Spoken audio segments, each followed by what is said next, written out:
एक बार की बात है, मैंने सेरेना विलियम्स को सुना था। सेरेना विलियम्स एक टेनिस प्लेयर है और मैं काफ़ी उन्हें फॉलो करती हूँ। एक बार उन्होंने कहा था कि किसी किसी के ज़िंदगी में कभी भी खुशियाँ नहीं रहती।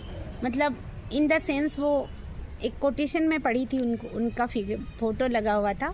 और तो मैं ये सोचने पे विवश हो गई कि सेरेना विलियम्स जैसे इंसान जो इतनी सक्सेस रही है ना, वो ऐसा कैसे कह सकती हैं कि किसी किसी की लाइफ में कभी भी खुशियाँ परमानेंट नहीं रहती।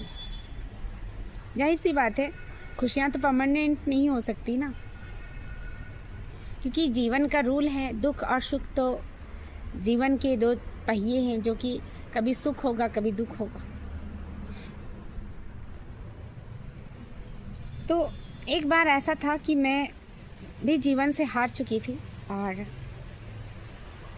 हार ज़रूर चुकी थी, लेकिन ज़िंदगी में मुझे बहुत जिम्मेवारियां थी और मैं काफ़ी जिम्मेवार इंसान रही हूँ शुरू से। मैंने बेटे और बेटी दोनों का फ़र्ज शुरू से निभाया है। मेरी कोशिश रहती थी कि मैं अपनी फैमिली को सपोर्ट करूं, अपने भाई बहनों को सपोर्ट करूं, और इसमें मैं काफ़ी हद तक सफल भी रही। और जाने अनजाने मैं ऐसे दौर से गुजरी कि मुझे पता ही नहीं चला कि कब मैं एक मेजर डिप्रेशन में आ गई। रीज़न बहुत सारे थे।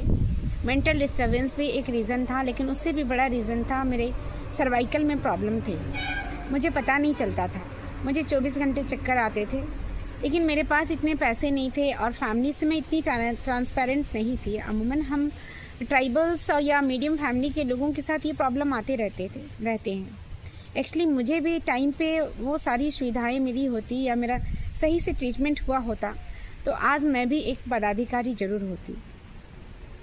लेकिन कहते हैं ना, जिद के आगे तो ईश्वर को भी झुकना पड़ता है।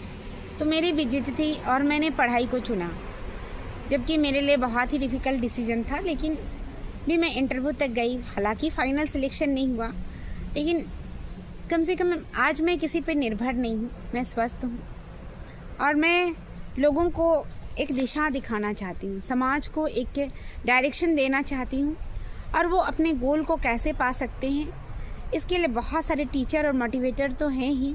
मैं भी उन्हीं में से एक खुद को उसी के तौर पे मैं देखती हूँ। ऐसा नहीं है कि मैं असफल हुई तो बड़ा ज्ञान देने चली हूँ, ऐसी कोई बात नहीं है। हो सकता है मेरी